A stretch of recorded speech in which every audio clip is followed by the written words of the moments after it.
क्या किया जाए यार। देख रहे हो आजकल हार्ट अटैक के केसेस डे बाय डे कितने बढ़ते जा रहे हैं। अगर देखा जाए यह एक बहुत गंभीर मुद्दा है। हार्ट अटैक मतलब बेसिकली आज का सिनेरियो ये है कि हर दिन हमें एक या दो तीन केसेस मतलब अपने आसपास सुनाई देते हैं कि ये फला इंसान या ये फलाना धमाका जो भी इंसान था उसको हार्ट अटैक आया और उसका हार्ट ब्लॉक हुआ और वो मर गया। बेसिकली अगर हम आयुर्वेद के रक्तचाप या बीपी का कारण देखा जाए तो मुख्यतः रक्तचाप के कारण 4 बताए गए हैं। सबसे पहले वात दोष की वृद्धि या वात दोष जब दूषित होता है तो वात दोष इस बेसिकली व्यान वायु जो सर्कुलेशन के लिए प्राइम फैक्टर है या प्राइम फैक्टर प्ले करता है ब्लड को सर्कुलेट करने के लिए। जब व्यान वायु की दुष्टि होती है तो ब्लड प्रेशर की बीमारी समस्या आती है। दूसरा जो अगर आयुर्वेद दृष्टिकोण से देखा जाए तो सबसे बड़ा जो कारण है वो है ब्लड या खून का या रक्त का गाढ़ा होना या अत्यधिक दूषित होना। तीसरा जो मुख्यतः मेन कारण बताया गया है वो है अत्यधिक श्रम करना या अत्यधिक क्या कहते हैं स्ट्रेस करना, स्ट्रेस लेना, मानसिक तनाव, चिंता या किसी भी प्रकार का। इंसान आज के टाइम में आज के सिनेरियो में हर एक इंसान किसी न किसी चिंता से ग्रसित है तो वो भी एक कारण होता है इंसान का ब्लड प्रेशर बीमारी कॉज करने का। कारण क्या बताया गया है अत्यधिक तनाव और क्रोध, नींद की कमी, अत्यधिक नमक का सेवन, मोटापा, निष्क्रिय जीवन शैली, धूम्रपान, शराब, किडनी की खराबी, अनुवांशिक कारण। अगर किसी को लगता है कि हार्ट अटैक अचानक से आता है तो आप ये बहुत बड़ा मिथ है लोगों का या फॉल्स परसेप्शन है। ये सारे कारण हैं जो आप निरंतर अपने जीवन शैली में अपनाए हुए हैं जिसकी वजह से भविष्य में आपको ऐसे मतलब जानलेवा बीमारी होने के कारण या जानलेवा बीमारी होने के चांसेस बढ़ जाते हैं।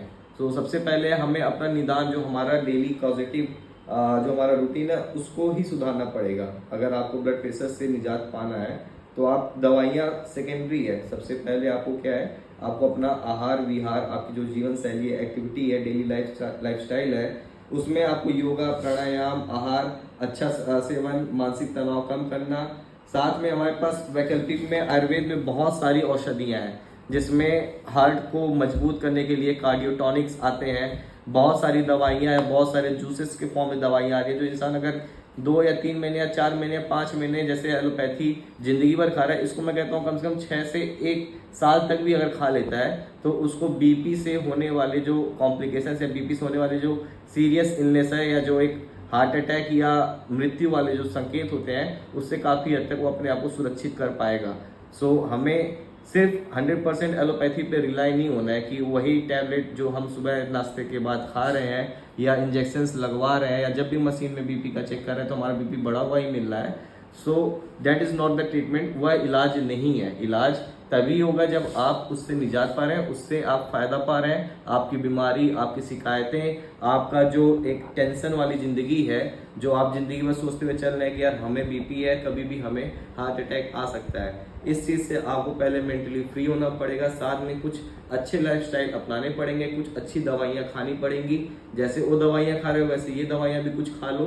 क्या पता आपका सेहत या आप उस डेंजर जोन से आप बाहर निकल पाओ या निकल जाओ। अगर निकल गए तो माशाअल्लाह सब बढ़िया ही रहेगा, आप हमेशा स्वस्थ रहेंगे, तंदुरुस्त रहेंगे, मस्त रहेंगे। लेकिन अगर नहीं निकल पाए तो आपके लिए वही है, वही इंजेक्शंस, वही इंजेक्टेबल्स, वही ईसीजी, वही कार्डियोग्राफी, वही क्या कहते हैं आपका हार्ट ट्रांसप्लांट, वही हार्ट अटैक।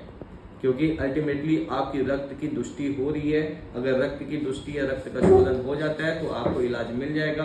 अगर आपका जो वात दूषित हो रखा है, वायु जो आपका मतलब कहते हैं डायरेक्शन चेंज कर रहा है, अगर उसको हम नियंत्रण कर दे रहे हैं, अपना त्रिदोष जो हमारा वात पित्त कफ उसको संतुलन में ले आ रहे हैं तो हमारा बॉडी 100% फिट एंड फाइन है।